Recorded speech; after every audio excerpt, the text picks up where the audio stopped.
you say, well, I got to keep some time to feel bad for myself.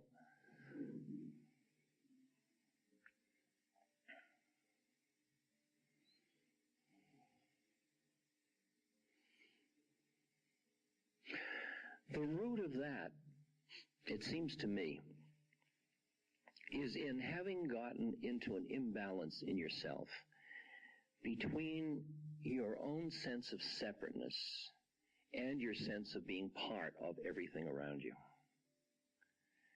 That when you're alone inside yourself and with your rational mind,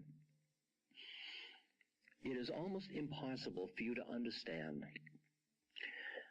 the mystery of how there could be so much unfair suffering in the world. How could children be starving to death? How could all this be going on? Who would have designed this monstrous game? And we find ourselves in an interesting position of, in an interesting way, judging God. Now, I don't need you to think there is a God. If you don't feel offended by my saying that. I mean, I'm talking about the wisdom inherent in the universe. And when you find yourself in the position of judging the wisdom inherent in the universe, you're saying, somebody screwed up here. If I did it, it would be different. I wouldn't have all this unjust suffering. And you put yourself in opposition to the way things are with your mind by judging it. You get into a judging mode, it's called. Judging mode of mind.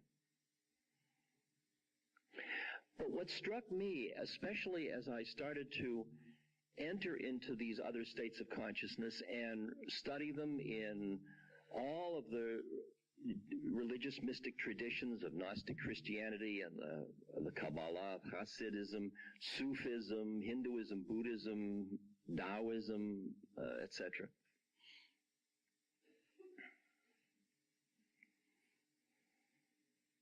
And what I had experienced and what I studied reinforced a sense of me as a separate entity with my rational mind was not in the best position to judge the whole game. That it's in logic, you say a subsystem cannot know the system that is meta to it. That your rational separate entity is only a part of a bigger system, and that little part can't necessarily understand the whole system, as long as you're identified with that part.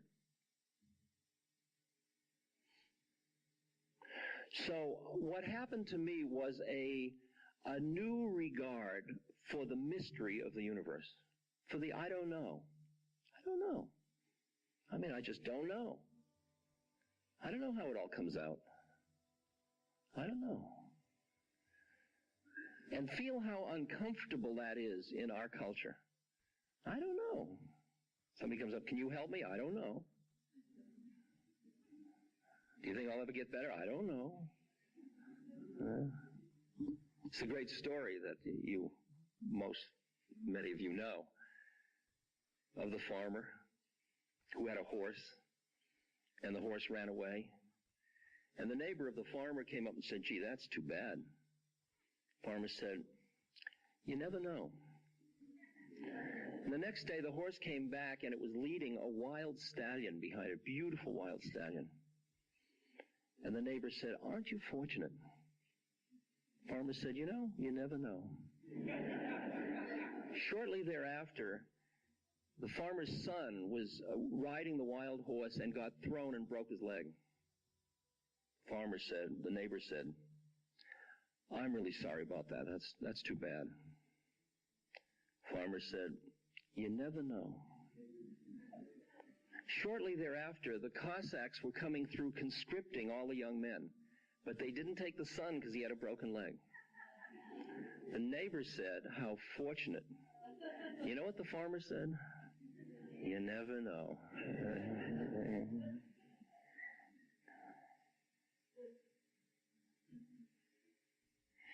We are taught not to be comfortable with the mystery, especially we scientists. It's like a red flag before a bull. A mystery is some failure of our intellect. Instead of considering the possibility, is the mystery is the home base in which we live. And to be comfortable with the mystery of I don't know. So it is with the issue of suffering. Like if you look at your own suffering now, and I'm sure everybody in this room has had an abundance of suffering. I know it's been a drag, and I know you'd rather not have had it.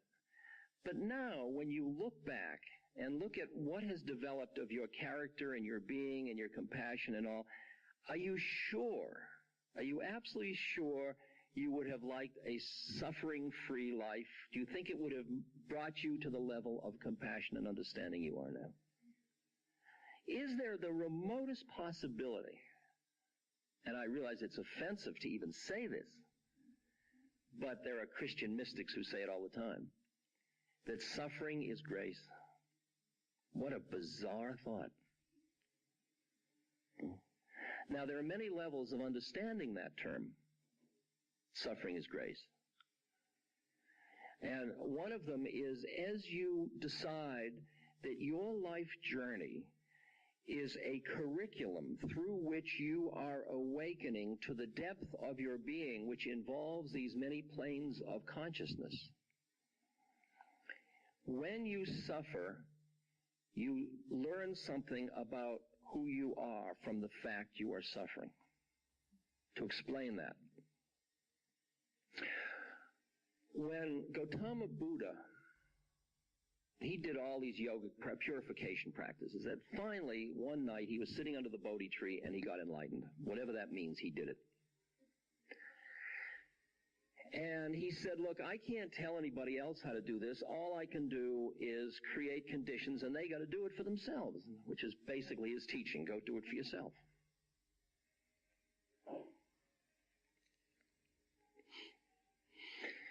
When he first gave his first sermon, which was what's called the Four Noble Truths, his first truth was, imagine this is the first thing after enlightenment. He says, on this plane of existence there is suffering. Well, any idiot can see that. He said there's suffering at birth, there's suffering at death, there's suffering in old age, there's suffering with sickness, there's suffering in not getting what you want, there's suffering in getting what you don't want. And he said, at another discourses, he said, there's even suffering in getting what you want because it's in time and it's going to rot. Christ saying, lay not up your treasures where moth and rust doth corrupt. So believe me, he said, there's suffering. His second truth was, the cause of suffering for any individual is the attractions or aversions, the clinging of their mind. Here's an example. When I was younger, I had more hair. And I had an identity of myself as somebody having hair. So as my hair started to leave,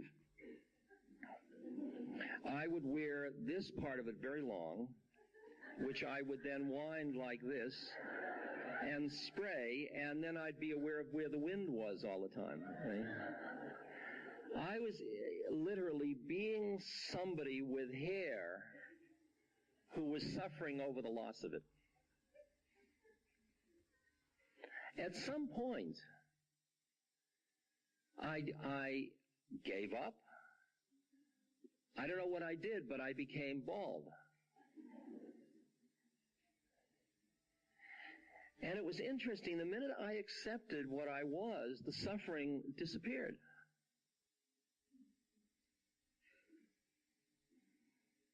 It's like this culture which worships youth. And when you get old, you're supposed to play shuffleboard and be irrelevant.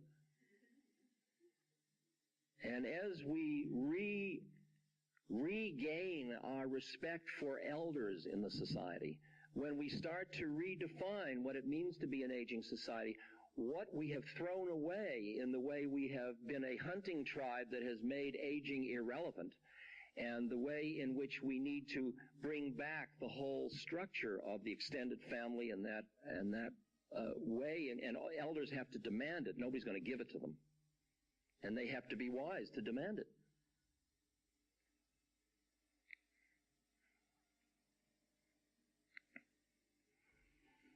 You see that people can become, you meet elders who are not busy suffering because they're not young. If you live in New England, every autumn the leaves change. A riotous color, a riotous set of colors.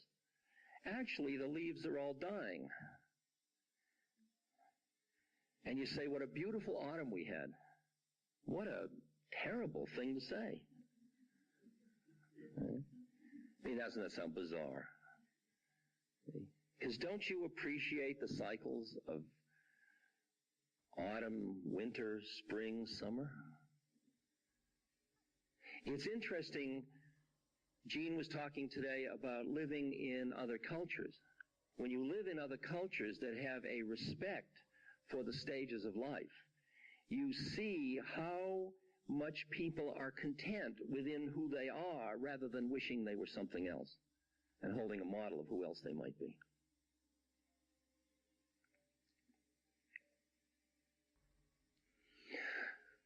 So there is a certain awareness that you cultivate of an appreciation of the universe as it is without you feeling called upon to judge it all the time.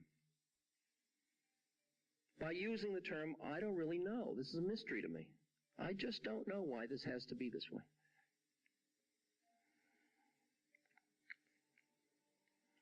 I mean, you and I are part of a species that spends $1 trillion a year on military hardware, at the same time as 45,000 to 60,000 of us every day are dying of malnutrition, or 15 million of us a year. And 1 week's budget of that military hardware would be sufficient to cover that malnutrition. That's who we are. That's not them. That's us. That's us as a species. Now, I don't understand that, do you? I don't feel like I'm that person, but I am, in fact, that person. I am part of a system that is that.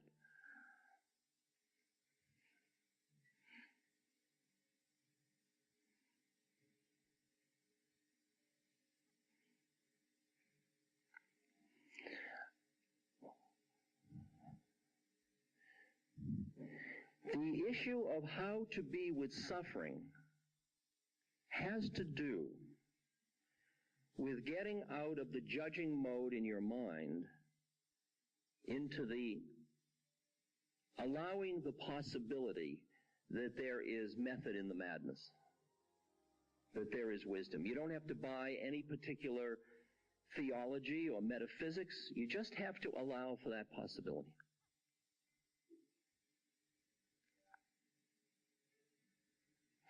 Because you see, the suffering is unbearable if I am sitting in my separateness judging it.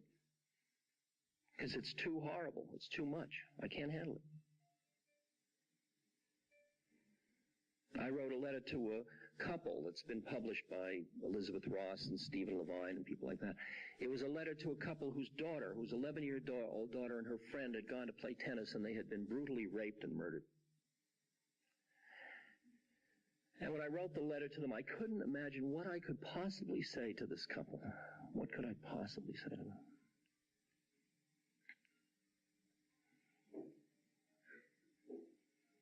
What I could hear was, what you are facing is unbearable. And because it's unbearable, it'll force you out of your mind, really, into another way of being in the universe, in which you will have a sense of feeling as God feels, seeing as God sees.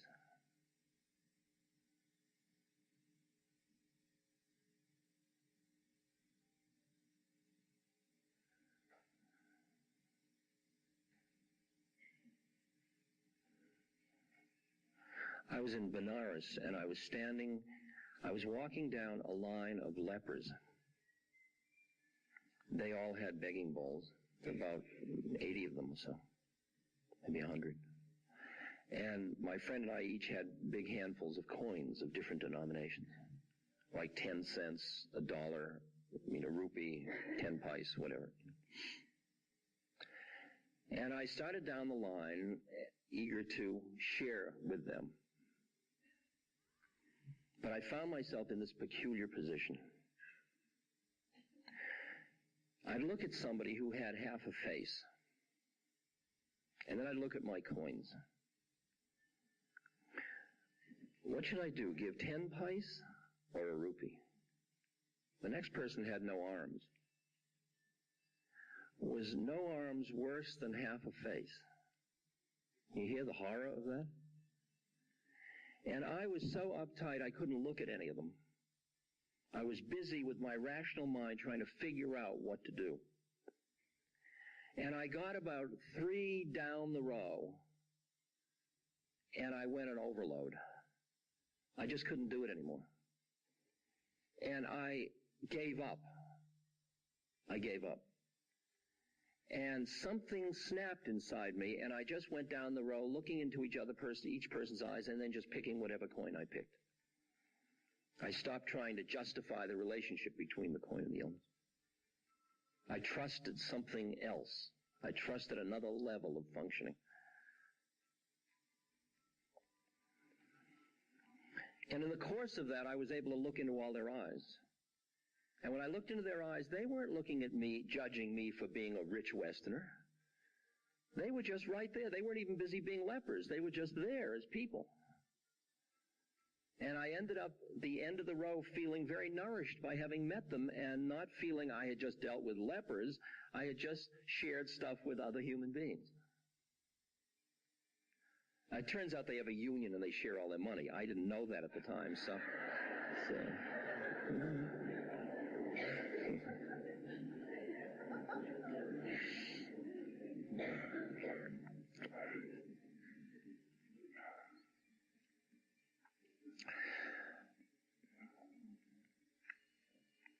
But you and I have what you call intuitive wisdom that is not really respected in our social economic roles.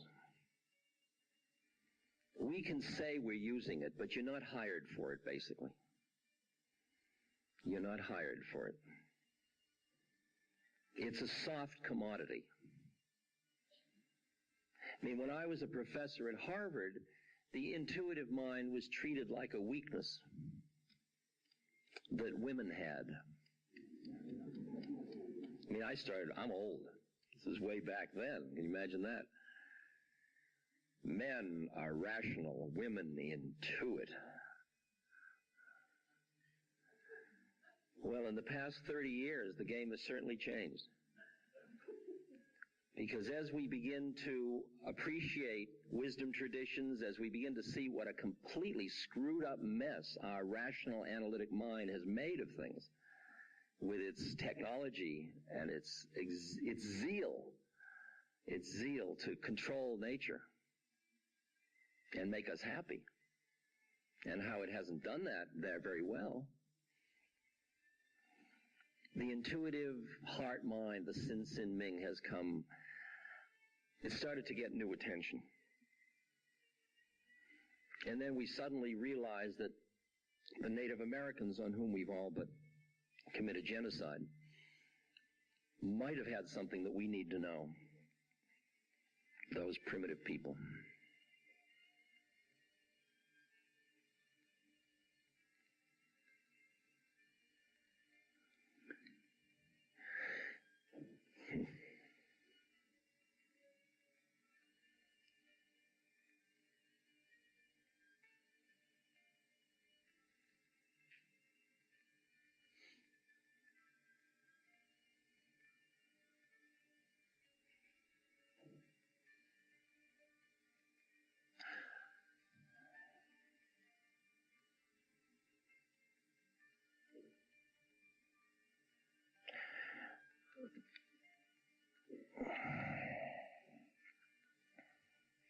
There are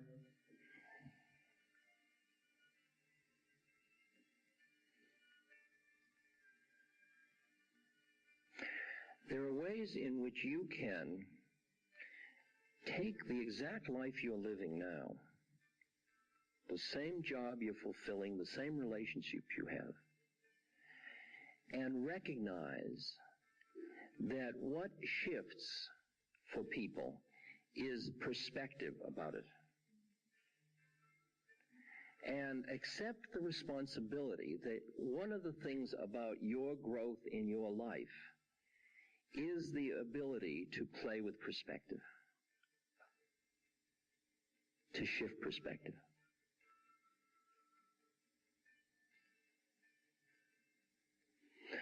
So, looking at suffering from my emotional heart as a separate entity who is frightened of suffering and frightened of death, suffering stinks. Looking at suffering as part of the mystery and seeing it, as the Buddha said, the cause of suffering is the clinging of mind. You let go of the clinging of mind and you end suffering, and then all the practices that are designed to help you let go of the clinging of your own mind so you're not busy suffering all the time. I mean, you've all dealt with people that have died, and you see that some people die suffering and some people don't. The people that die suffering are the people that are clinging to something. They're not in the moment. Because death is just another moment. It's just, oh, here comes death. Ooh, there it goes. Again. Don't let me sneak that over here.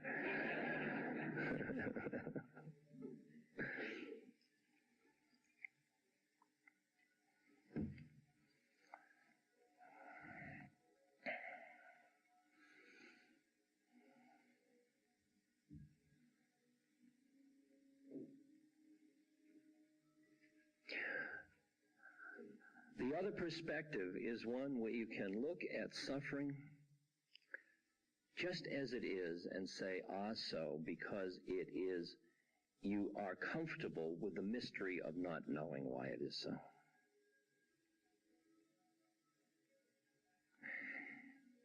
And when you can hold that perspective at the same time as you're holding the perspective of you as a separate emotional empathic entity that says this is terrible, you have a balance in your consciousness that allows you to be with suffering as it is, not as you wish it were.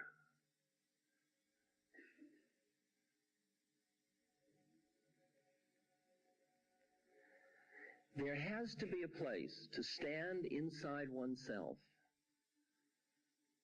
where one has equanimity in the face of what is in the universe.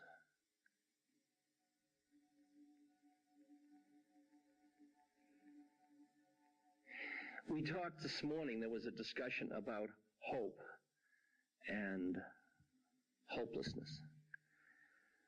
A very wise Tibetan Lama once said to me, the best place to stand is halfway between hope and hopelessness.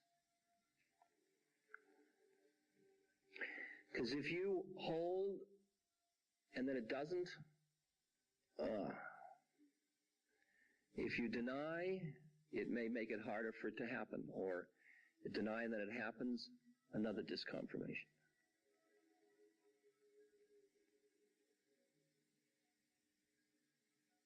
To be with somebody that is suffering, to not know, even though you're paid to not know really the essence of the nature of suffering. To acknowledge what is, which includes their suffering, it includes your skills, what you have to offer, it includes your heart hurting, it includes all that, and it's all part of the total existential universe, which includes clouds and rivers and babies being born and new roses and all of it. When you meet a mensch, that's a Sanskrit word for mature being.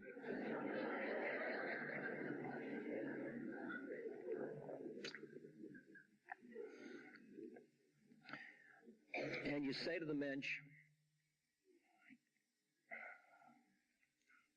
"Are you happy?" You say, "Yeah." Think of all the things to be happy about. Well, are you sad? Yeah. Think of all the things to be sad about. Look in your own life how much you feel that in order to be happy, you have to look away from that which makes you sad. I don't want to think about that today because I want to be happy. Let's not think about Bosnia today, okay? Just let's have a day off from Bosnia, from ethnic cleansing, so we can be happy today. That is what's known as standing on tiptoe. It is not the happiness that surpasseth understanding. It's not equanimous happiness, believe me.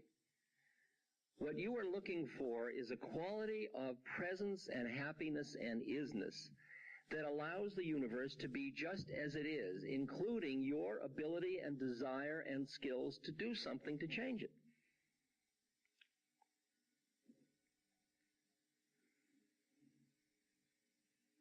I walk into a room with a fellow who's got advanced AIDS symptoms. This happened a month ago, maybe in Washington.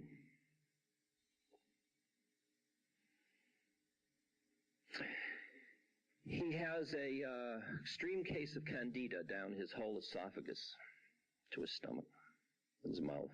It's very, very uncomfortable. He was a brilliant publisher, editor. He's young, handsome, running a fever, has come through a bad round of dementia, was a needle user, a junkie, and stopped maybe 10 years ago. So I come into the room to see him. He's asked me to come see him. I sit down on his bed and I take his hand. And he starts to express all his rage. His rage at the doctors for not giving him enough pain medication. Because he's an ex-junkie. I mean, of course, you know what he wants. His rage at his family, his rage at God, his pain, his discomfort, his horror. Not only that, he can't commit suicide because he converted to Catholicism the year before. I mean, he's really got himself in a real good corner now.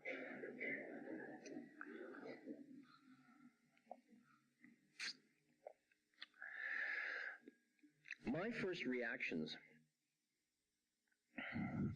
are within my psychodynamics. That is, I feel empathy for his predicament. And I feel dis-ease around it. I feel the anger he feels, and I feel the sadness he feels, the loss of his life and the youth, and I feel all that.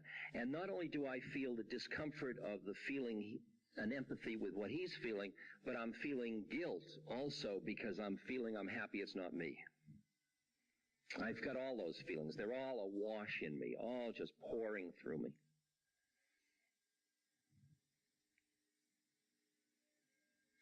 And I sit with him, and he's going on and on about all of how horrible the universe is. And I'm going through all my empathy about all this. And I would say for the first 40 minutes, that's what our relationship was about. I did very little. I didn't say hardly anything. I was just there with him. And I suggested other doctors. I did whatever I could do within that system. He started to quiet down a little bit, and our eyes started to meet. And there were the moments of the recognition that we were both in there. That he was not just a person with AIDS and candida and a lot of pain and discomfort. He was a being who was somebody with AIDS and candida and a lot of discomfort. And the being which went from ground started to come out as figure. And we started to flick in and out of that with our connection. And by the beginning of the second hour, we started to rest comfortably in that one, just appreciating the predicament we both found ourselves in life.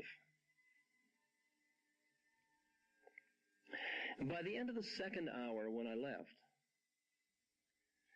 both of us were in ecstasy. We were both, like as one awareness, dancing within the forms of death, of sickness, of pain, of joy, of drama, of being Ramdas, of whatever. We were just watching the parade, the passing show of life, and we were both in a place of great quiet and joy together. And I came out and I was absolutely ecstatic. And I realized it had taken me about an hour to see through, to get through my own reactivity to his situation.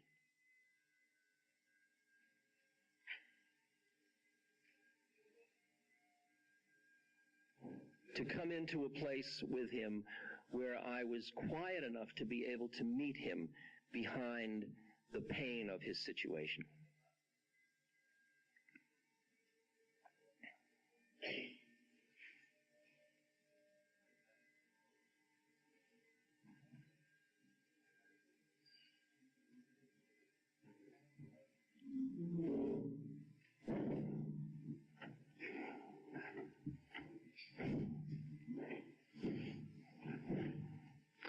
Now, you don't have necessarily the luxury of having 2 hours to spend with somebody. And I see that the 2 hours it took for me was because I was so still attached to my own separateness and my own, that plane in which there was so much suffering. And I saw that I was in the process in my life of working on myself to get to the place where I could keep these planes of consciousness simultaneously in my awareness and not get stuck so fast so that I can go right through to seeing the person behind the veil. Now, just because I can see behind the veil of another person's suffering doesn't mean their suffering is going to end. What it means, however, is that my mind creates an environment, just as each of our minds does in every relationship we have. It creates an environment where another person can be who they need to be. I have no moral right to tell him he shouldn't hold on to his suffering and his anger and his pain. That's up to him. That's his life. All I can do, though, is create an environment where if he wants to come up for air, there's nothing in me that's going to keep him stuck being somebody with AIDS, because I'm not locked into that reality. When you think of going into a room with somebody sick, I ask you how difficult it is for you to see through the veil of the situation, to realize that it's one being meeting another being through this form of nursing or doctoring or social working or administrating or whatever it is. This podcast has been brought to you by the Love Serve Remember Foundation and Ramdas.org. We appreciate all the support for the foundation and for Ram Dass's work, and we hope that you will continue that support. You can go to ramdas.org and click on the Donate Now button and follow the prompts. Thank you.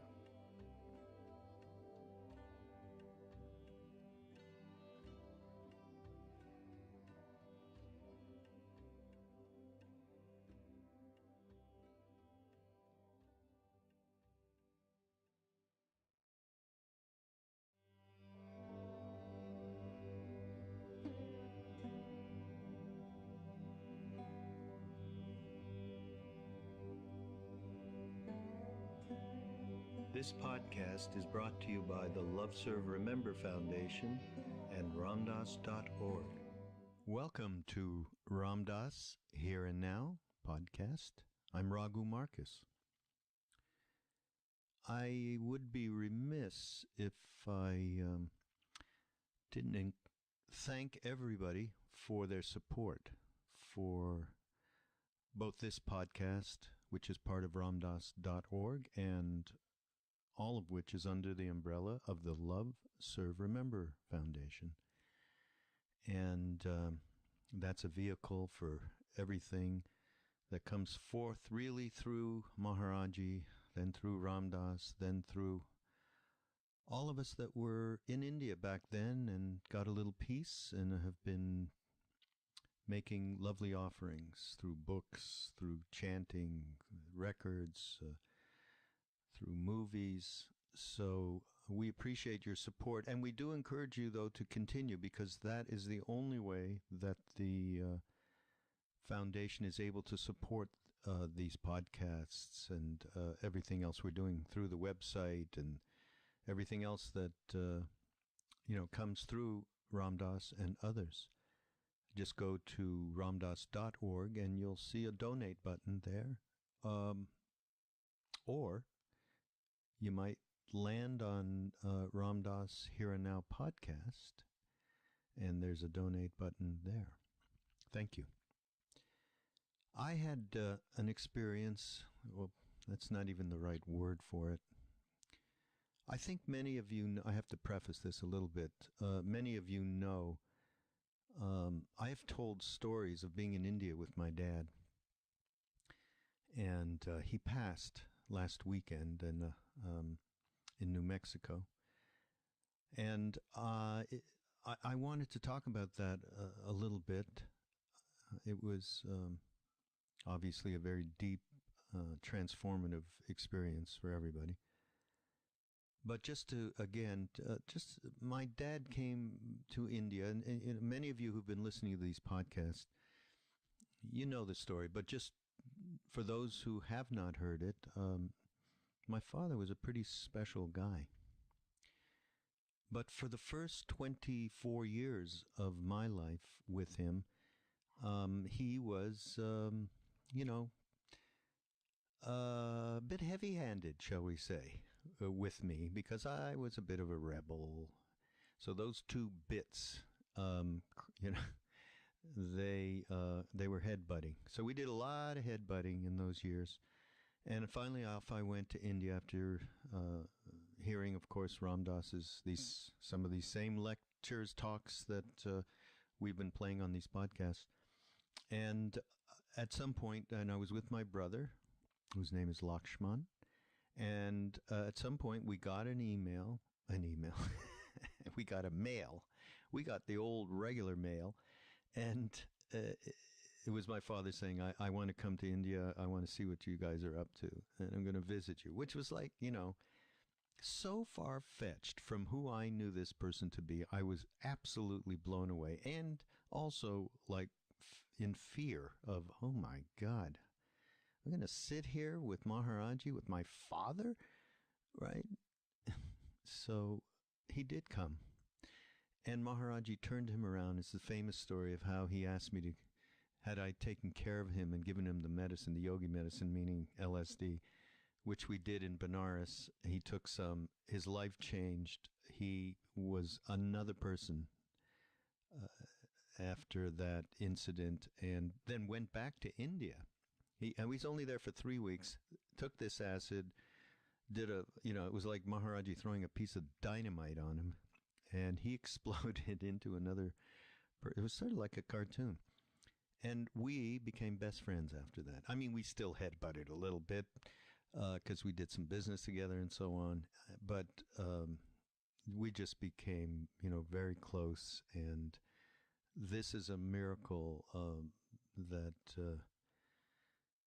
I can't tell you all what it meant to me. I mean, it was really, as I look back, and that's what I was doing. We sat with my father last week. He had been fairly bedridden for about 6 months, and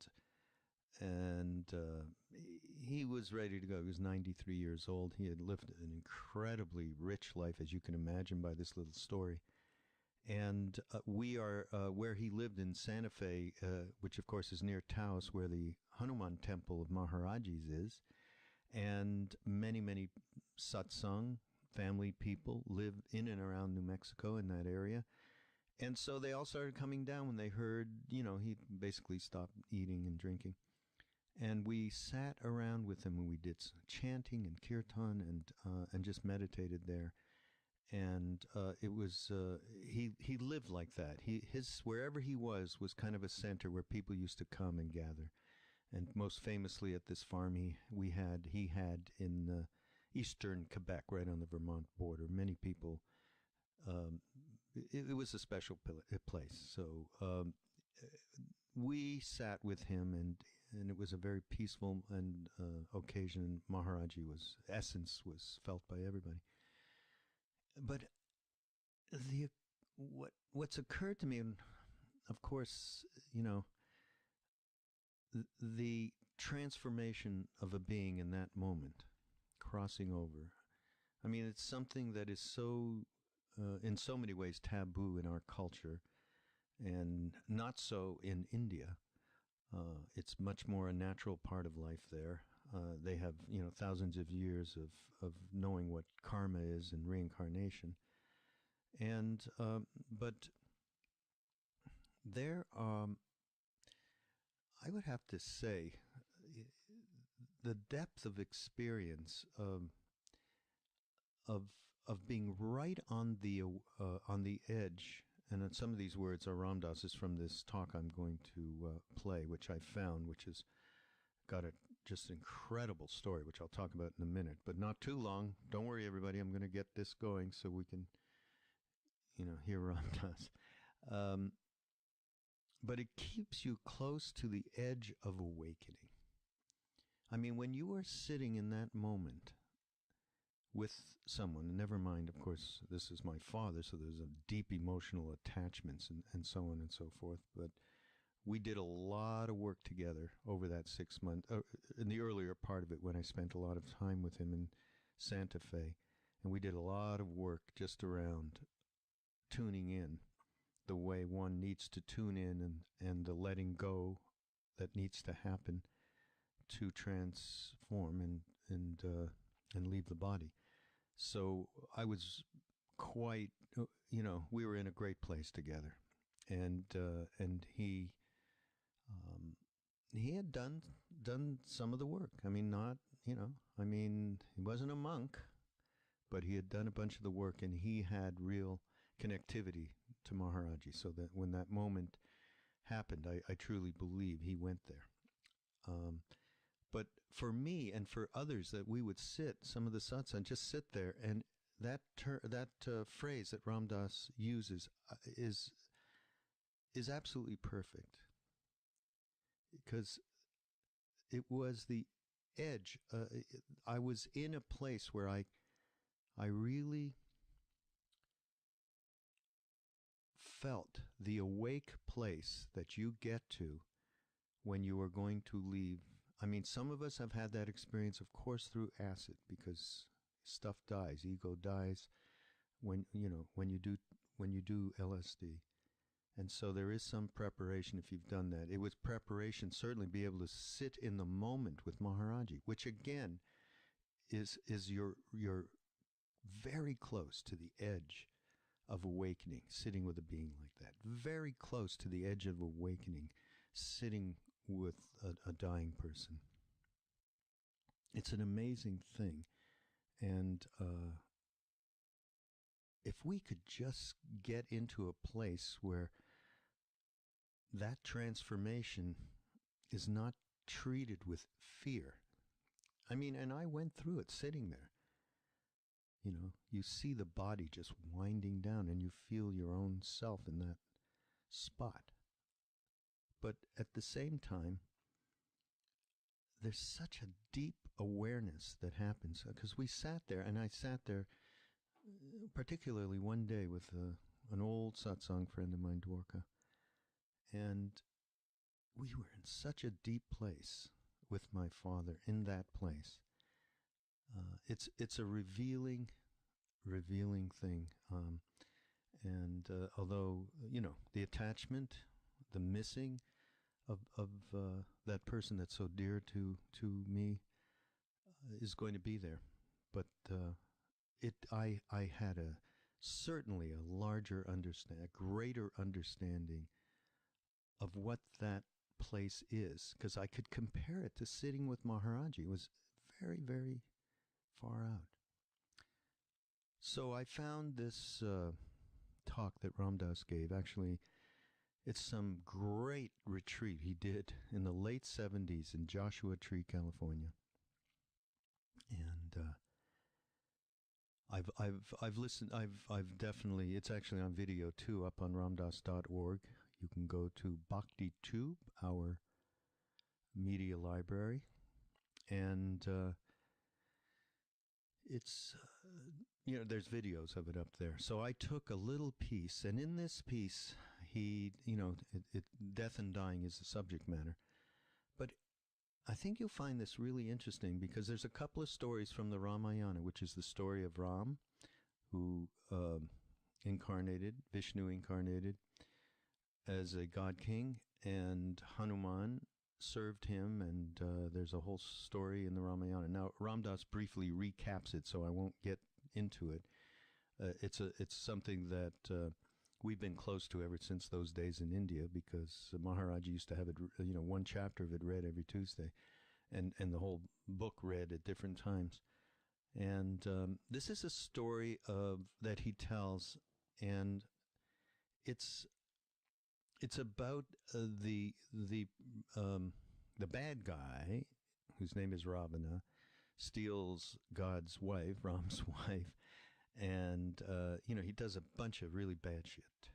And Hanuman is enlisted by Ram to save the deal. But so all of that happens, of course, but the multi-level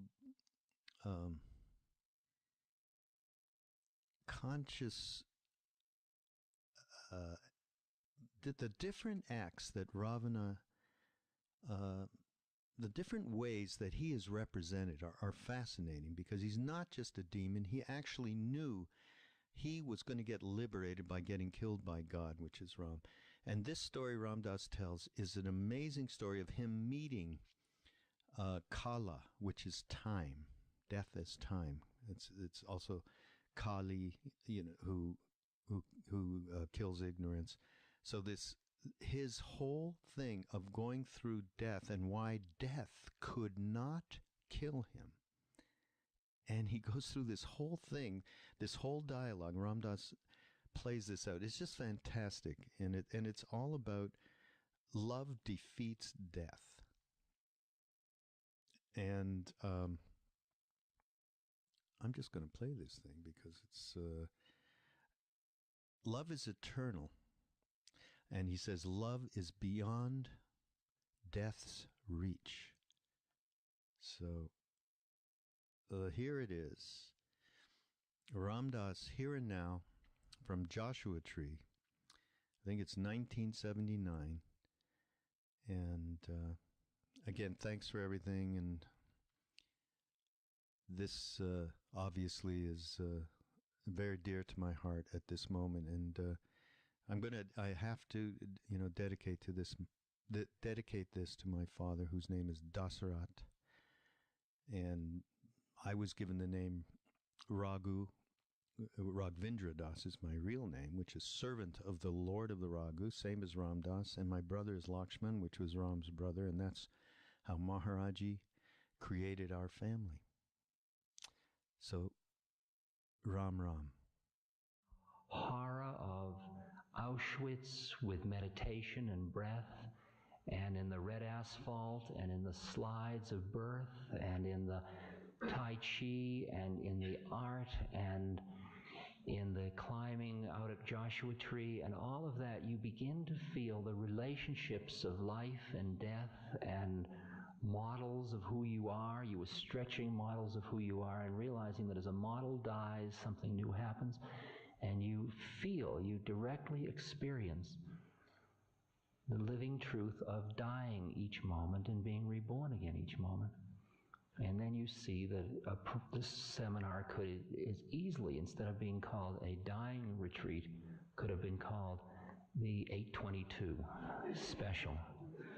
because it's no more or less interesting than what happened to you at 8:22 this morning. It's just another moment. It's another moment. It's another moment. It's like puberty or marriage or all of the big things are really just more. People have said to me, what was the critical event that turned you, whichever way I got turned you rotten or sour or whatever it was? And when I think about it, I realize there was no critical event. There was no critical event. Because if I had not, then this wouldn't have happened. And if I hadn't, then this wouldn't have happened.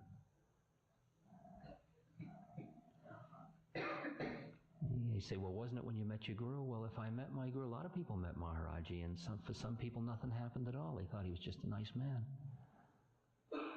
Maybe the acid prepared me to meet Maharaji. And maybe psychology prepared me for the acid. And maybe all my early neurosis prepared me for the psychology. And on and on and on. Where do you go in and say that's the one? And what else can prepare you to die but the way in which you live your life? And we've really touched how this moment is what it's about. Is this the death moment or the birth moment? Was this retreat a death of who you thought you were? Or is it a birth of who you're about to become? Is it both? None of the above.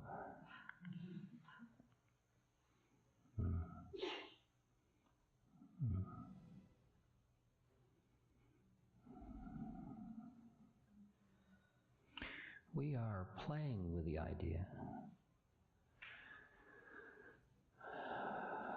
of setting up a small exploratory center for just a couple of years, maybe. Just getting a place that maybe has, say, 8 bedrooms and having maybe 4 people who come with terminal illness, who wish to be with others, to awaken, and have the whole place like an ashram. And have an ashram in which it is okay to open to the processes that are involved in dying and dropping bodies. And we're thinking of doing that next year. We don't know, and we won't know till it happens, I guess. And I think if we do it, I think all of us feel that we will grow incredibly from doing it.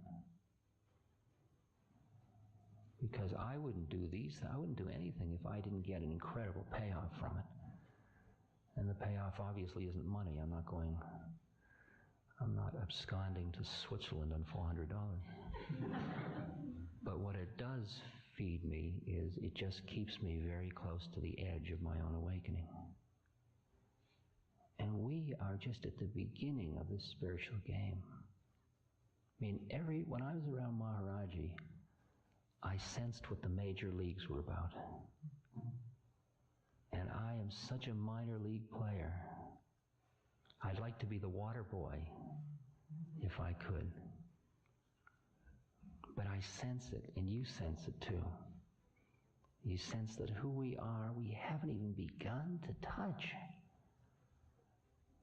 And the joy of the satsang is that we can sense it together. And a lot of what we say, which seems all so wise because we sit up here and say it in a certain kind of wise way, really is, in a funny way, just reinforcing our predicament. Because we're not talking from beyond the beyond.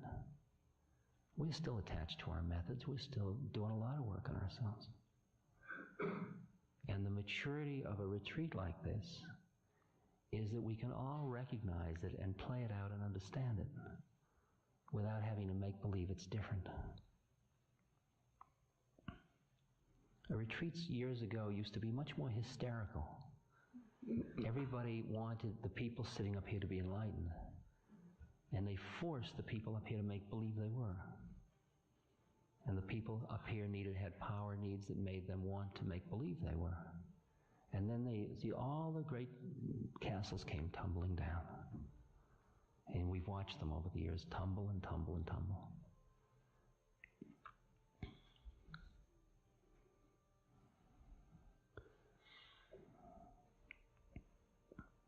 perhaps we're getting just more honest with ourselves now, so that we can have this kind of retreat in which mature people can come together to explore accepting the responsibility that what's happening is happening in each of us, and that what you carry away is in each of us, and you're not going to just carry away a set of memories about a pleasant 9 days in Yucca Valley, or, oh, isn't he wonderful, or all that stuff. You're going to carry away a somewhat expanded and somewhat looser and somewhat more present sense of being. And you see that this is just another experience. It's nothing special, it's just another experience. And tomorrow, for each of us, there'll be a whole new set of experiences. And to the extent that what happens to you tomorrow is any less than what's happened to you today, so there's your work. For in every moment of your life is all of it, all of it. It's not going to be better then than it isn't better now than it is then. It's all going to be good if you stay in the now. When you're driving down the road away from here, that's what it is. It's not a set of memories of, oh, remember when Wavy did, oh, and when I looked into the coffin and, oh, all that stuff. It's not that. Those are fun, but they're like, as I said before, moldering butterflies in your collection. They're like, our culture has this thing of collecting photographs for later. About a month and a half ago, I've been carrying for years these boxes of my memorabilia. These are pictures of me as a child and my graduation, my diplomas, my PhD dissertations, pictures of old love affairs and love letters, and then important documents like articles and important letters from important people, and dialogues between me and Tim Leary when he was escaped, and then stuff in journals, and then stuff of the psychedelic movement, all the history of that, and all these big boxes. And I thought, oh, they're so precious. I've got to keep my history. And then this time I was going to rent the house out. I rented a house, and I was going to sort of sub-rent it to Ramdev and Vajra. And they needed the space, and what were we going to do with the boxes? And I suddenly was going to have to rent a place to put these boxes. I thought, I'm going to spend $30 a month for what? And I've got to think it through. What am I spending this money for? To preserve this stuff. It's as if, you know how you go through old pictures and love letters? Oh, remember that. Oh, remember Yucca Valley? Remember when we all dressed up as clowns? Look at that picture. What was her name? I know. Let's see. We were very close. What was her name? And you have a little warm tingle. Isn't it wonderful? You have a personal history. But I realized after a while that those boxes had gone unexamined for years because each day of my life is so much that why would I delve into the past anymore? And I began to think, why should I anticipate that any of my days in the future are going to be less than the ones now? So why am I carrying this for? Nobody else seems to want it, so what am I doing it for? I'm doing it because I'm thinking I'm going to need a rush later on when I run out of stuff. But I'm not going to run out of stuff, so I don't need a rush, because dying is certainly going to be interesting, as we found out this week. And I can spend years doing that. So we had a big burning, and we burned all of it, and it was just incredible too. At first I was doing it very wise guy and facetiously, and then I started to feel as one copy of this picture, I'd never see it again, and I milked it for all the emotional value. So we put it in the fire. We even made a movie of it, so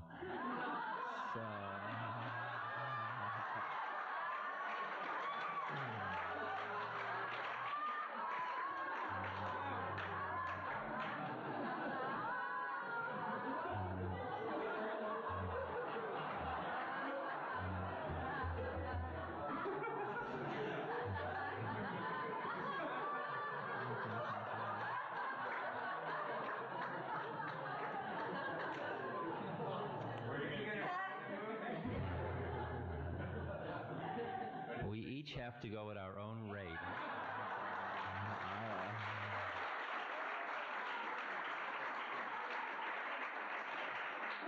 I don't laugh at you. I don't know why you should laugh at me.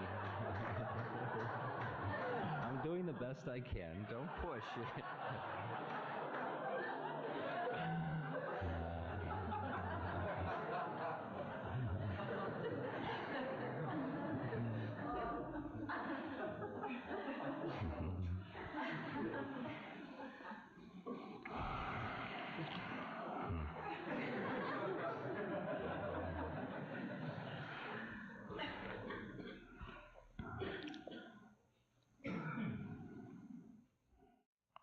Hanuman and Ram, accounts of their sojourn in form are recounted in a book called the Ramayana. And there are various versions of the Ramayana. There's a very lush devotional version by Tulsidas, which is the sort of folk version of India. And then there is a very scholarly and philosophically profound and lengthy version by Valmiki, the poet. And a fellow named Buck in America, who had no interest in Eastern things particularly, went into the Carson City, Nevada library to get a copy of, and he came across a copy of the Bhagavad Gita, which comes out of the Mahabharata, and he became so fascinated with it for some reason or other that he took the Mahabharata, which is a huge, long story of all of the gods and goddesses in Indian history. And he took the Ramayana and he rewrote both of them into short, very readable books with great sensitivity in most cases. Most of his stuff is quite sensitive. And he finished these two books and then died at 36 years old before either of them were published. And these books are quite special, and the Ramayana has now come out in paperback, in this paperback that New American Library has put out. And it's really a mentor book. And I wrote a foreword for it. And it's really a delightful introduction to the Ramayana. It would then lead you to want to read the other versions of it, which are more, the Tulsidas particularly is really our favorite. But this is a quite readable version, this Buck. And Buck's description of Hanuman as he is about to leap across the ocean in search of Sita. Now, if I just want to do the allegory, if you just think of Ram as God, Sita is his wife, who is also his Shakti, or the energy of the form of God. I mean, she's part of the form part. She's also a devotee of Ram's. And she gets stolen away by Ravana. And now Ram, God, is distraught because his devotee has been lost into illusion. Okay, taken away by Ravana. And Ram has enlisted the help of Hanuman to find Sita. And Hanuman is now going on a mission for God in order to make contact with a devotee who is caught in illusion, and to reassure the devotee, who is us, that God has not forgotten us and that is coming to get us. Okay? And that's roughly what this story is about. And Hanuman, as I said once in an earlier lecture, Hanuman is under a curse, and he doesn't really know who he is or how strong he is, but he is in his service of God, has all this power And when he's reminded that he has the power to leap across the ocean, he becomes incredibly powerful and vast and starts to leap. And this is a statement to us, because Hanuman is a statement of the power that comes to even a monkey, even a human like us, when our hearts and minds are devoted in this very powerful way. Just these couple of pages.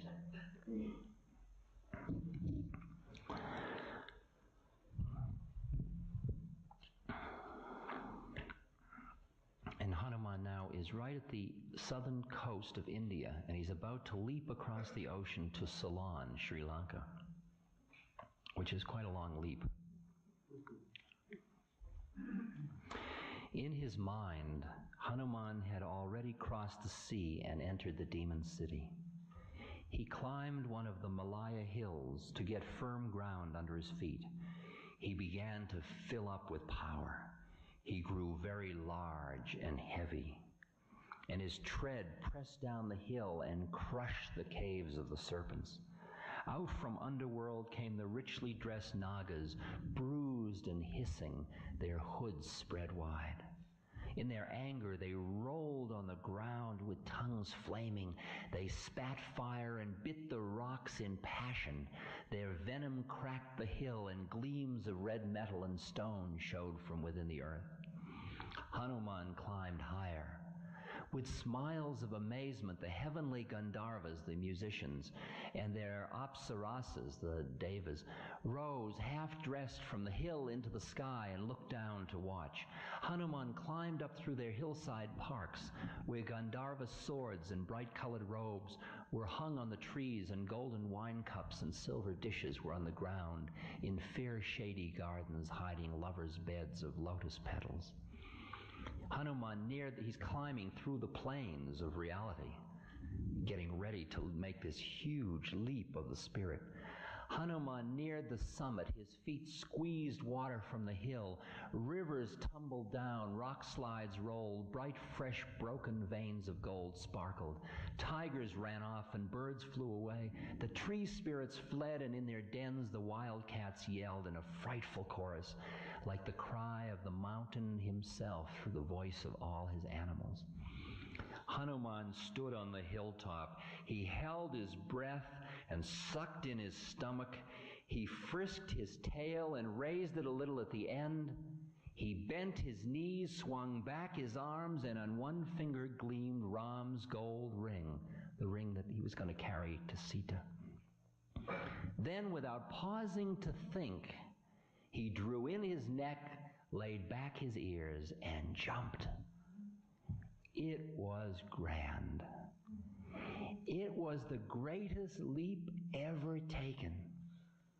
The speed of Hanuman's jump pulled blossoms and flowers into the air after him, and they fell like little stars on the waving treetops. The animals on the beach had never seen such a thing. They cheered Hanuman. Then the air burned from his passage, and red clouds flamed over the sky, and Hanuman was far out of sight of land. That monkey was like a comet, pushing the sky from his way and bumping clouds aside. The winds roared under his arm and was pushed down from his breast as he passed, and made the ocean pitch and roll. Sea spray rose and steamed up the sun. Beneath Hanuman as he went, the green salt water parted, and he could see the whales and fishes like people surprised at home. The air around Hanuman became electric, and sheets of light gathered and crackled, blue and pale melon green, flickering orange and red. That's the leap.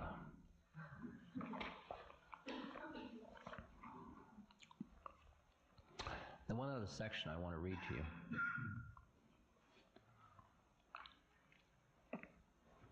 concerns a discussion that occurs between Ravana and time.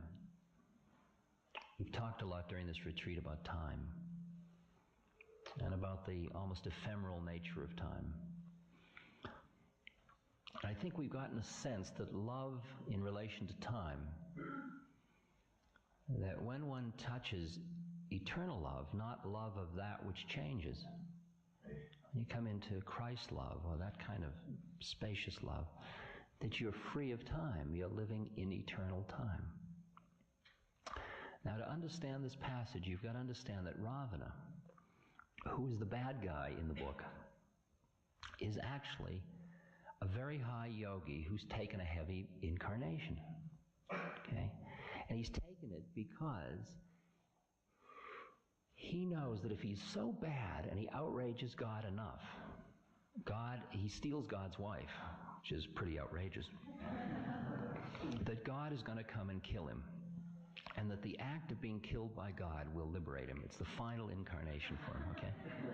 And it's also needed for the story to occur. Otherwise, there'd be no Ramayana, and Ram wouldn't... I mean, this is all part of the many levels of the dance of life, okay? So the bad guy isn't necessarily always the bad guy. He may be just a good guy in drag. So here is Ravana now, this is the night before the battle in which he's going to get wiped out by God, by Ram. And he sort of knows that already, but he's been very arrogant through the whole business, right? And all the time, he was doing all this because his love of God was so great, even though you never knew that along the way. You only find out that later on. All the time, he just thought he was a big egomaniac, right? Got the story?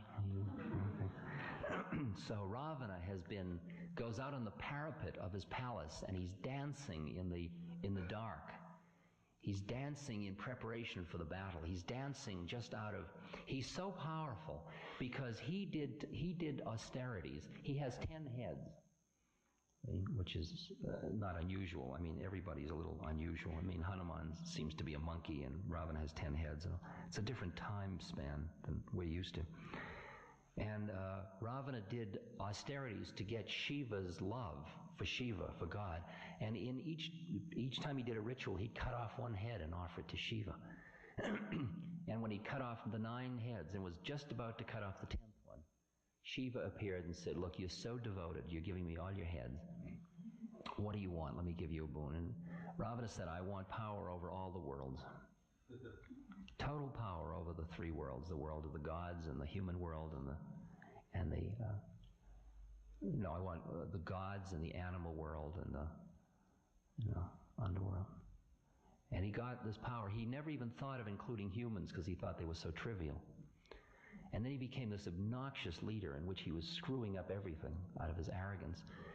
And the gods got freaked, and they went to Vishnu, who was the preserver of the universe. And they said, "Vishnu, you've got to help us out here. This Ravana is screwing up the whole thing." And Shiva gave him all these boons, and he's got everything he wants. Or Brahma actually gave him the boons. Brahma, Vishnu, and Shiva, just 3 aspects of the same thing. And so they said, "Vishnu, would you please figure out a way to get rid of him?" And he says, well, they realized he had never mentioned that he wanted power over human beings because he thought they were so trivial. So Vishnu said, "Well, I'll take birth as a human, and I'll do him in for you." And he took birth as Ram, okay, among other things. Okay, now Ravana is about to go into battle with Ram, okay? Got the story. That's the...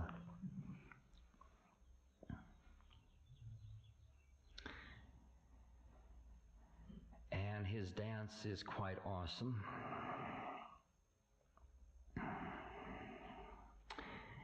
And then the dance ends, and there is a sudden silence from the city, and the worlds are empty of sound. His dance is finished, and Ravana disappeared from view. And as he came down the winding stairway inside the tower, the demon king met Time waiting for him there. Time wearing a body so shriveled and old that he looked dead even when he moved. The way was too narrow to pass, and Ravana had to stop. This is like the Grim Reaper image. "Welcome, Ravana." Time looked up and grinned happily. "Now at last your life is over, and you must pay me for all the sins of a lifetime. You're about to die, and now for all eternity hell awaits you. And even your memory will be lost in endless years of silence. You will never again meet a friend or see any place that you love. Your glory and sweet memories will be lost like precious golden dust blown from your hand before your eyes, and the wonderful earth will vanish from your sight forevermore. Go wear your best jewels, for who will wear them later? Look round at the beautiful world of life, see Lanka well, for now she is in my keeping. For your great wrongdoing I have fallen in beside you, all unseen, moving where you move, waiting in your shadow for the moment. How have you eluded me for so long? Indeed, said Ravana, I smile at your folly. Oh, do you think so, Ravana? Do you believe, Demon King, that I only control others? That time will never rule you, but only others? Then the face of Kala, that's Kali, Kala, the male form of Kali, Kala, time. The face of time took on the cruel look of someone who has lied and pretended and waited chance, and is at last in power over his enemy. I'll have the last word. I'll humble you and kill your strength and spirit. The bright golden dawns of future lights won't be for you. I'll press loneliness into your heart and chill your bones. There is no return. You little liar. What? You stole Sita, and you will pay. Ravana threw out his arms. He's got 20 arms, like 20 bars across the narrow stair, and looked down at time. Why, I have all the time there is. What? You are the thief, not I, said Ravana. For a few moments' pleasure, you take whole lives in payment. And whatever you give, you steal back by fraud, from hiding when you're not watched. Death and misery are your good friends, but you are yourself unreal. You do not exist. You cannot steal from me. Do you know who I am? Cried Kala. Ravana answered, a marketplace of sorrow, a well of lies. Never.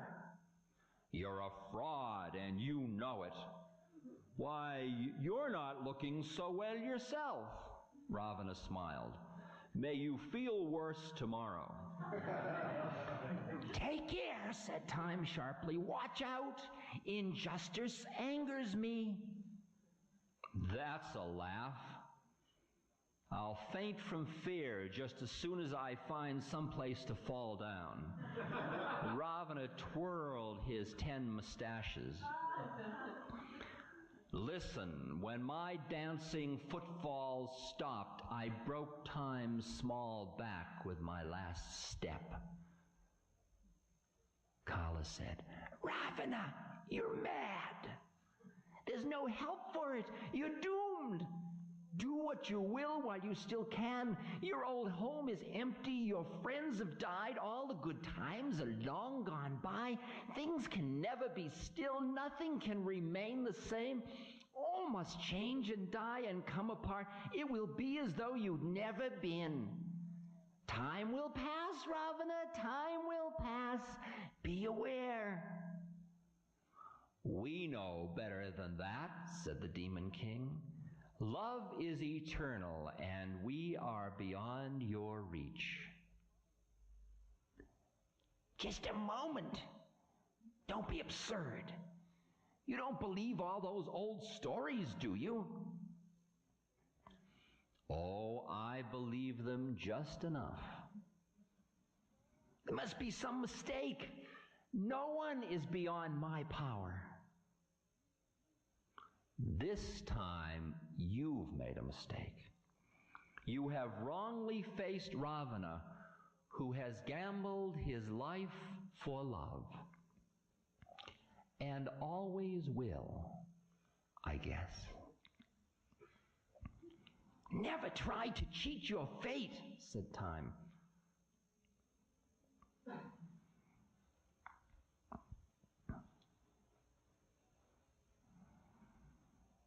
Ravana says, all loss of love or life is a lie. Old age is an illusion, and only bad things perish. Really, I fail to see what... I'd forgotten you had that problem, smiled the Demon King. But I must be on my way now. I can't be late, and my time is far too valuable to waste on anything but daydreams. Be careful. Turn and go. Back away from Ravana, who will fight and die for love, for good love never dies. How'd you find that out? Oh, Kala, stand aside. Pretend to rule styles and fashions if you will, but don't talk of being over me. You're but a poor slave yourself. You mean nothing to me. I command you to go. No, I won't. Aha! Ravana swiftly bent down and looked close into the wasted eyes of Time with that terrible demon look he had. The muscles on his arms stood out in knots, and his hands moved round Kala like a cage. Do you dare menace me? The Demon King drew back his lips, and his coppery eyes glittered. He made ready to seize Time and crush him with his steely strength. Now, Valmiki, who is writing this book, is a poet.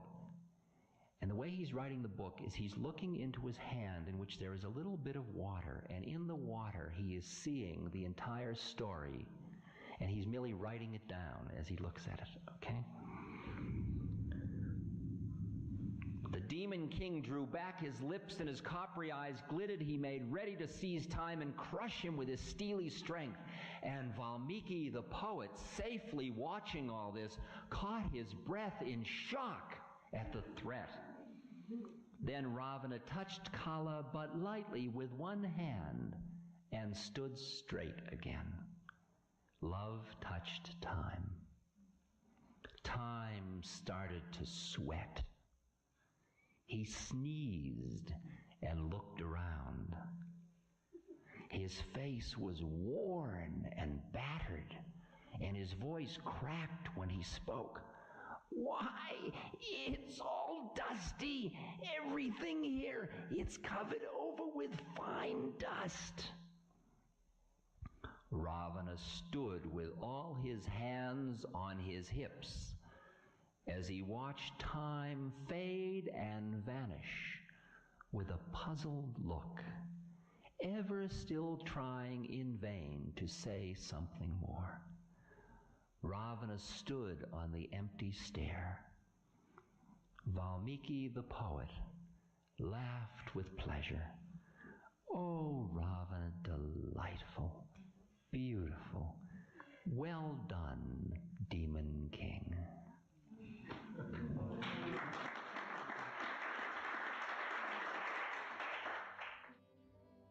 This podcast has been brought to you by the Love Serve Remember Foundation and ramdas.org. We appreciate all the support for the foundation and for Ram Dass's work, and we hope that you will continue that support. You can go to ramdas.org and click on the Donate Now button and follow the prompts. Thank you.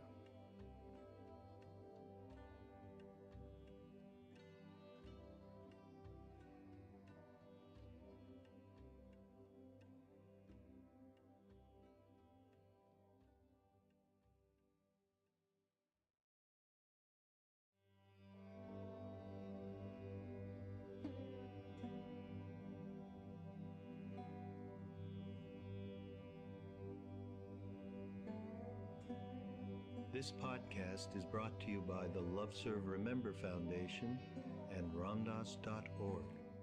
Welcome to Ram Dass Here and Now, and I'm Raghu Marcus. Today we have a talk that I dug up from the vast archives of Ram Dass's work over the last 40-odd years. Amazing. This one is about, it's called The Promises and Pitfalls of the Spiritual Path. And rich material here for those of us that,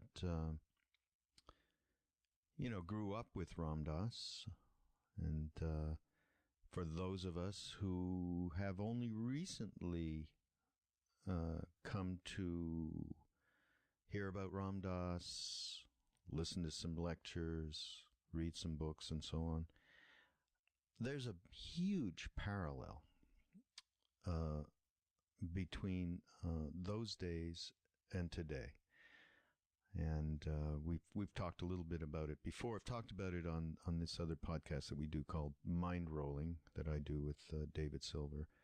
That's especially dedicated to bringing spiritual, the promises and pitfalls into a very down-to-earth manner, so that we all can get a more of a grasp. And I'm finding that even those of us that have done a tremendous amount of work over many, many years, these most simple concepts are as applicable now as they were then. For instance, I totally remember where I was at then, and in the late 60s and early 70s, growing up then.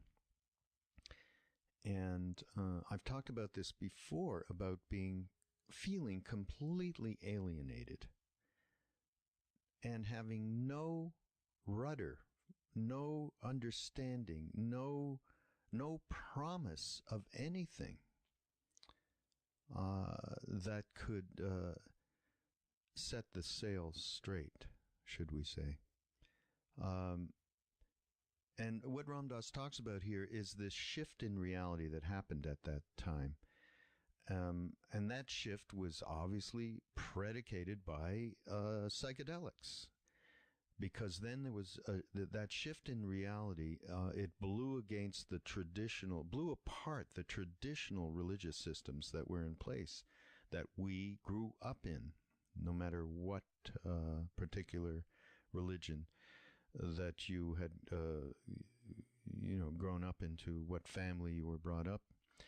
And what interesting, he talks about at the point at which you had that psychedelic experience. Now, I don't know if anybody, get pissed that the reality is that those psychedelics, what they gave us was,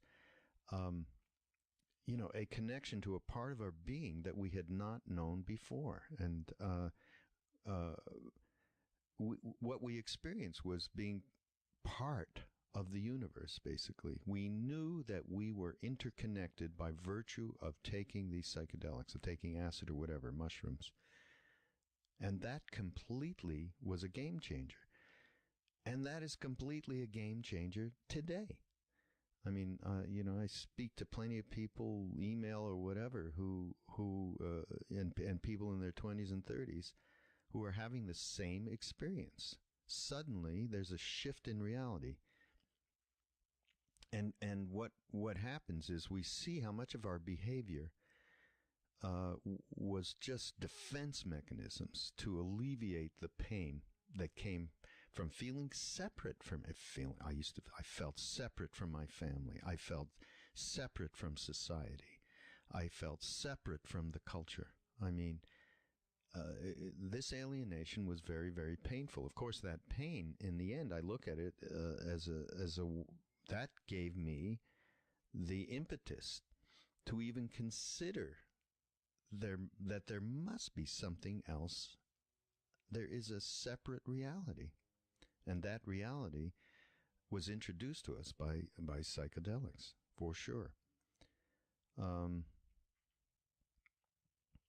And I love what he says here, because at that time, we began to realize the health of our intuitive, compassionate hearts. You know, I mean, yeah, I felt like I was a sick person back then. And when I forget today, I feel like I have forgotten my natural, intuitive heart whenever I get lost. And it happens all the time. It happens all the time to all of us. So the promise, once you have that shift in reality, there is this great promise, and then you start to act on it. And in our case, back then, and still today, we are guided by Eastern maps. I mean, Ram Dass uses the term maps a lot in many of his talks, especially directly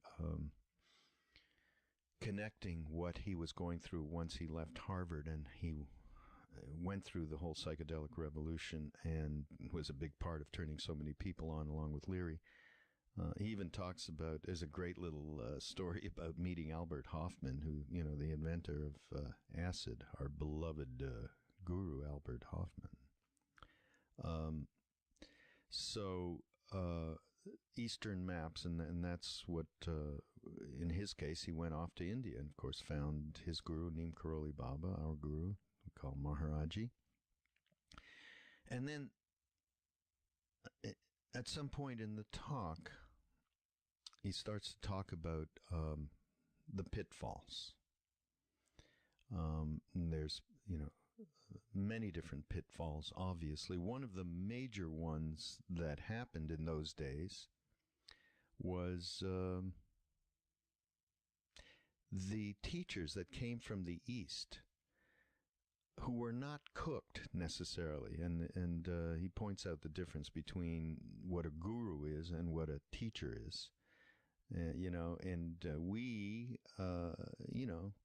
wanted to turn our teachers and gurus into good father figures. And unfortunately, when you're not cooked, as many of these teachers who came over were not, and, you know, I mean, they got involved with, you know, the whole lust, the whole sexual thing, where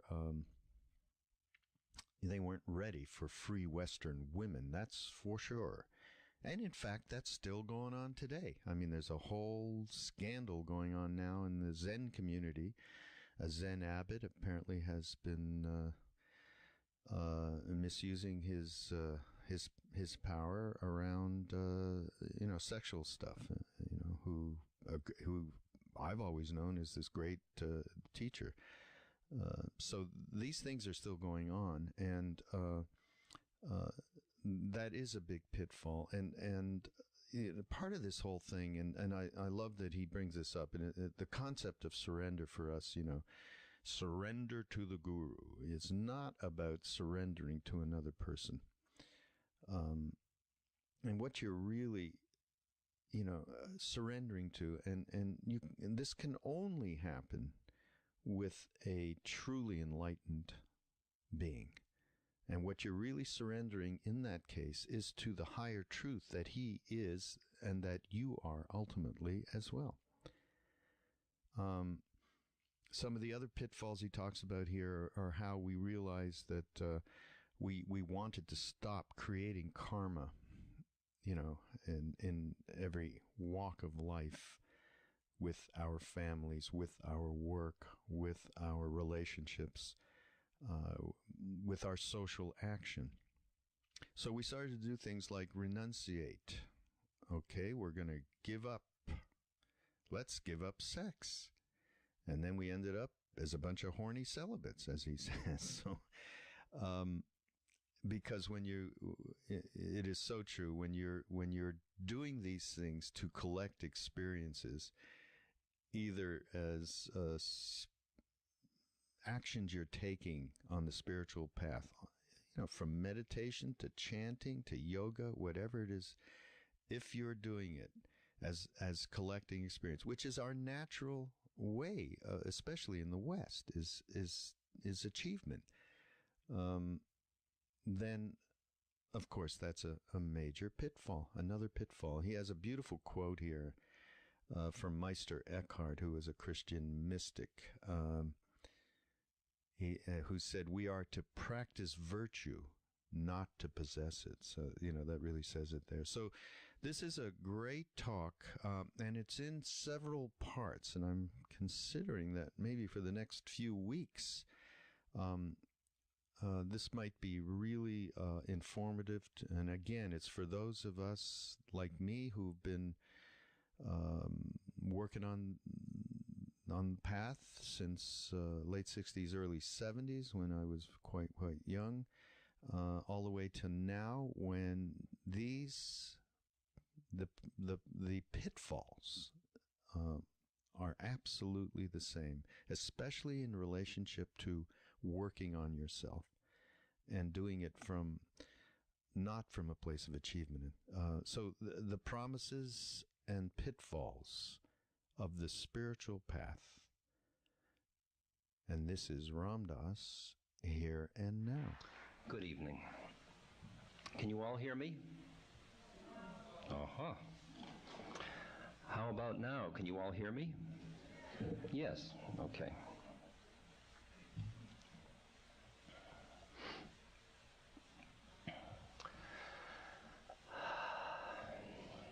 After that invitation, I just want to sit and gloat and glow and just have you all stroke me.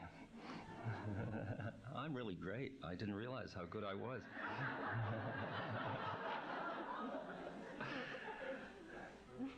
When you get old enough, it's interesting. You just sort of become an elder, and you just get points just for living.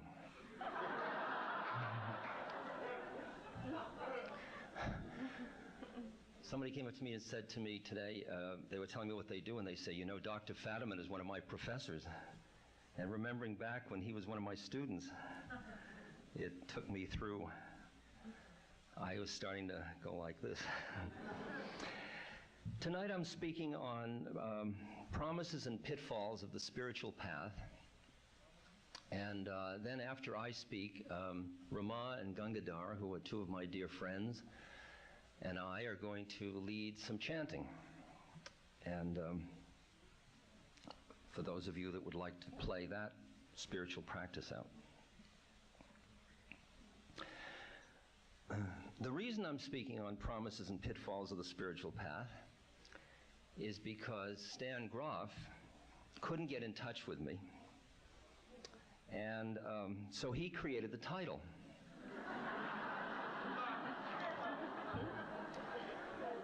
But since I respect Stan so much, because he's one of my teachers, I felt that if he set the title, I should rise to the occasion. So I am going to speak on promises and pitfalls of the spiritual path. It's probably the same lecture, you just keep working it around into a, It was interesting to reflect about it today when I was putting this together.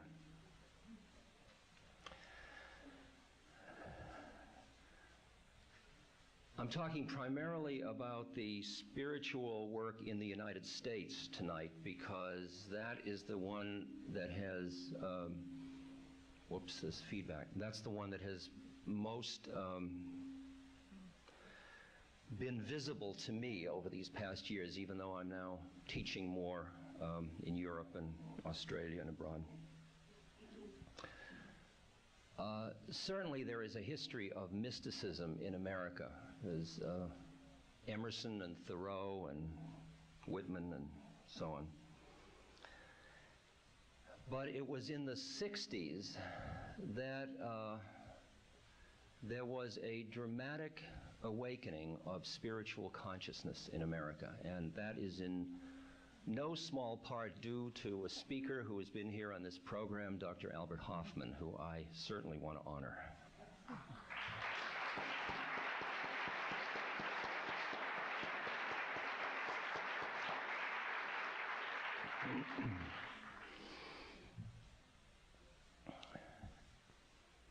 I don't know that this is a confidence, but the first time I met Dr. Hoffman was in Basel, and we had lunch together, outdoor restaurant, and I was meeting the head of research for Sandoz, which from our point of view, was quite a coup. And it took a while before he described to me how he would once a year go out in a field where the flowers were with his wife to explore with psychedelics. And then I knew I was with a landsman. But he spoke this morning about realities and the shift in reality, and that was a major shift that occurred in the 60s, was the shift from what you'd call absolute reality, thinking that what you saw and what your thinking mind thought it understood was only one kind of reality, and there were other kinds of reality. William James, of course, had said that many years before. You remember his quote, "Our normal waking consciousness is but one type of consciousness, whilst all about it, parted from it by the filmus,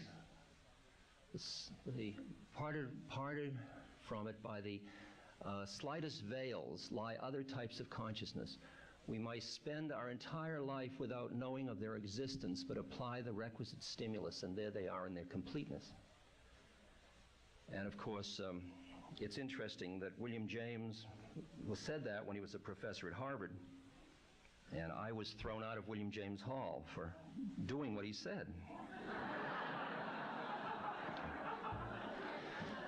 Up until the 60s, the primary spiritual containers were the organized religions of this culture. And they were primarily the holders of the ethical constraints of the culture. And they motivated people to ethical behavior through fear and through internalized superego.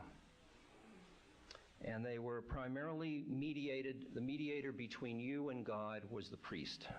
So there was a priest class. And what the 60s did through psychedelics initially was blow that whole system apart, because it made the relationship to God a direct experience once again of the individual. Of course, the Quakers had that and had a long history of it, as did other traditions. But in terms of mainstream, it started to be, this was a new concept coming into the culture, which was spiritual and not formally religious. Most of the time up until then, mystical experience had been pretty much denied and treated as irrelevant in our culture. I was a social scientist, and I just spurned it. I mean, I was just cynically spurned it. I wouldn't even read that stuff. Rilke said about that period, "The only courage that's demanded of us, to have courage for the most strange, the most singular, the most inexplicable that we may encounter. That mankind has in this sense been cowardly, has done life endless harm. The experiences that are called visions, the whole so-called spirit world, death, all these things that are so closely akin to us, have by daily parrying been so crowded out of our life that the sense with which we could have grasped them are atrophied, to say nothing of God." But then in the 60s that changed. And most of us recognized a part of our being that we had never known before. We experienced a part of our being that was not separate from the universe, and we saw how much of our behavior was based on the desire to alleviate the pain that came from our own separateness. It was the first time that many of us broke out of the alienation that we had known all of our adult lives. And we began to recognize the health of our intuitive, compassionate hearts, a health that had been just lost under the veil of our minds and the constructs our minds had created about who we were and who everybody else was. In other words, we transcended dualism and experienced our unitive nature with all things. And there was bliss, and there was all kinds of wonderful feelings from it. And that glow lasted into the middle 60s. And there was the Summer of Love in 67. And then, of course, it had started to turn by then, and it did turn. But it's interesting how mainstream those ideas have gotten in the 25 years since that time. When I lecture now when I was lecturing in those days, I was speaking to audiences between the ages of 15 and 25. Those were the explorers in those days. And these meetings were like members of the Explorers Club. And we were just comparing maps of, the terrain of the travels. And 25 years later, when I speak in, say, Des Moines, Iowa, there are 1,500 people. And I'm saying roughly the same thing, probably not to my credit, but I'm saying the same thing I was saying 25 years ago. And I'd say most of those people, at least 70 to 80%, have never smoked dope, they've never taken psychedelics, they've never read Eastern mysticism, and they're all going like this. Now, how do they know? See, how do they know? And of course, the reason they know is because these values, the shift from that narrow view of reality into a relative reality, which made all institutions up for grabs if you look deep enough, all of that has permeated into the mainstream of culture. So that in a way, a person nowadays has much more option about reality than they had at the time that I was coming through graduate school, for example, as is reflected in all of the proliferation of new kinds of social institutions for education.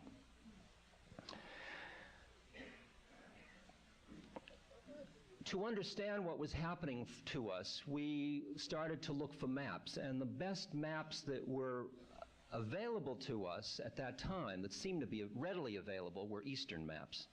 Maps from Buddhism, Hinduism, those traditions. Most of the Middle Eastern religions, the maps about the direct mystical experience were part of the esoteric rather than the exoteric religion, and thus they were sort of guarded in a way. The Kabbalah and Hasidism wasn't as popular as it is now. Sufism wasn't as popular as it is now. So in those early days, we were going to the Tibetan Book of the Dead and the Upanishads and the Bhagavad Gita, things like that.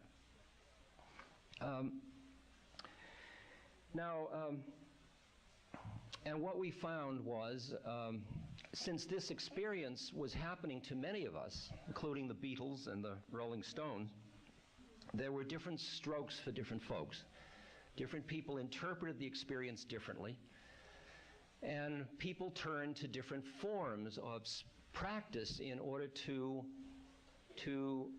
further experience or to integrate what had happened to them, often through psychedelics. Only partly through psychedelics, of course, but much through that. At that time, in the 60s, in the early 60s, it had happened to us so dramatically that I remember Tim Leary and I had a chart on our wall at Millbrook, which was a curve showing, it was a geometrically rising curve showing how fast everybody would get enlightened. And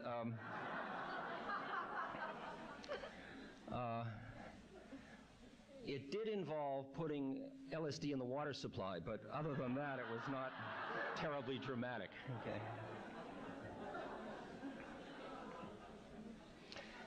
And it seemed so inevitable and irrevocable because the experience was so powerful and so irreversible once it had happened that we started to surround ourselves with other people who had experienced it, and pretty soon at Harvard we were considered a cult because the people that hadn't experienced it no longer could talk to us because we couldn't talk to them because they didn't know. And that unbridgeable gulf had started to occur right in our own department of social relations.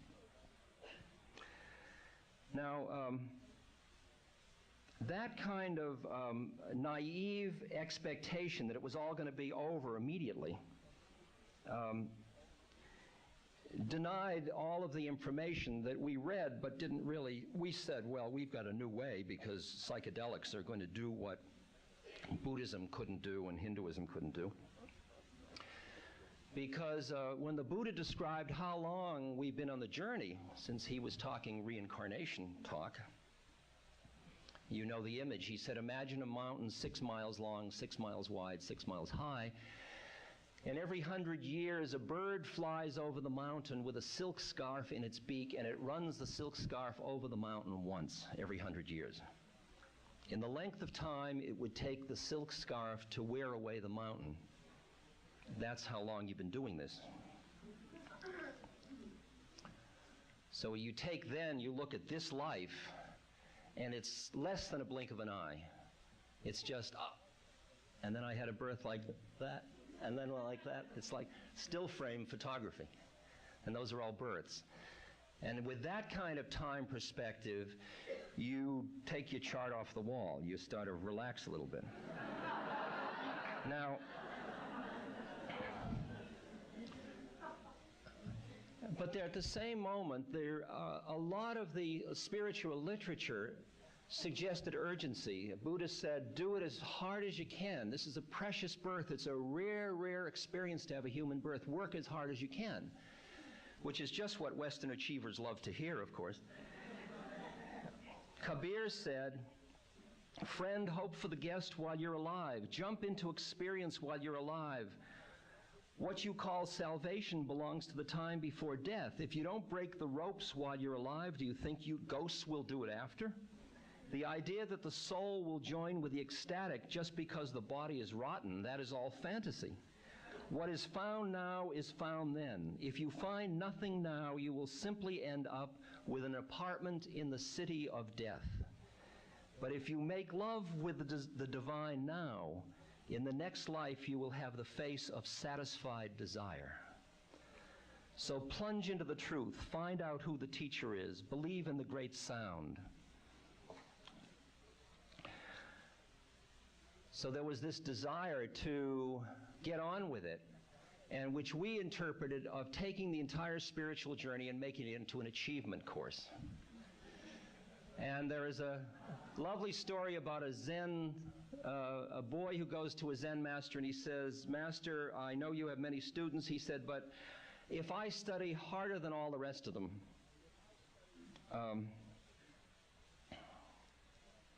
how long will it take me to get enlightened? The master said, 10 years. He said, well, if I work day and night and just double my efforts, how long will it take? The master said, 20 years.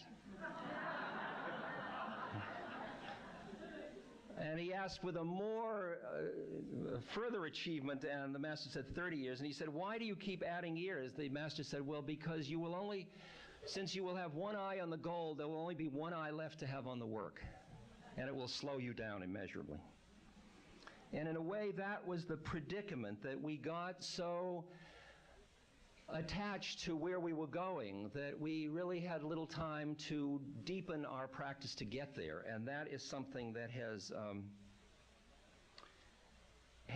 we've grown. We've grown to the point where we've developed patience and we've stopped counting. And that is great growth for a Western consciousness to do that. I mean, I do my spiritual practices because I do my spiritual practices. And what will happen will happen. And whether I'm going to be enlightened or free now or 10,000 births is of no concern to me, because what difference does it make? What else am I going to do? Okay? I can't stop anyway, so it doesn't make any difference to me. But you watch to make sure you don't get too trapped in your expectations about any practice. It's a lovely story about Nasruddin, the Sufi mystic slob. He's kind of a bum. He's great. I mean, the stories of Nasruddin are delicious.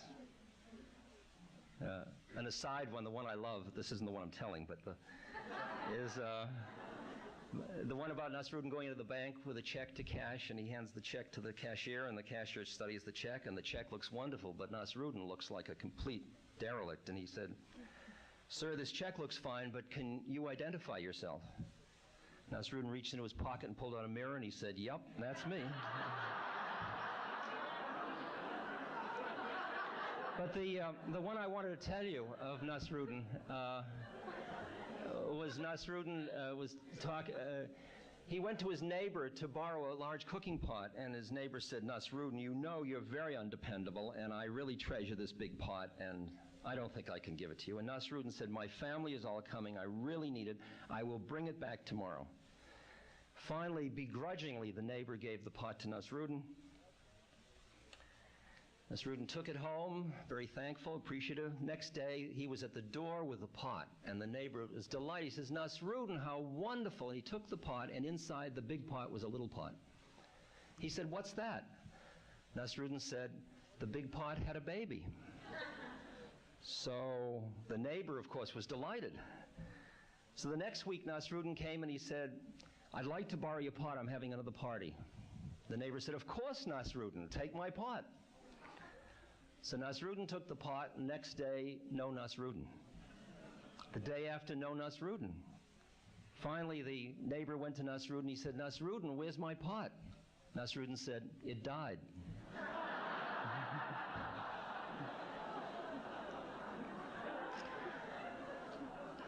See how you get sucked in by your own mind?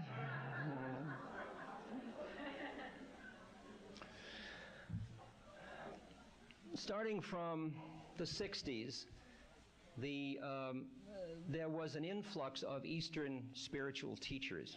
I remember going to the Avalon Ballroom in the company of Sufi Sam to hear Allen Ginsberg introduce A.C. Bhaktivedanta, who was going to chant this weird chant called Hare Krishna. And that was just in the early 60s. And the Beatles, of course, were jetting with Maharishi Mahesh. At one point, I went with a group of hippies from the Haight-Ashbury. I was the elder of that group, to meet with the elders of the Hopi in Hota Villa to arrange a Hopi hippie be-in in Grand Canyon. Because we were honoring them as our elders.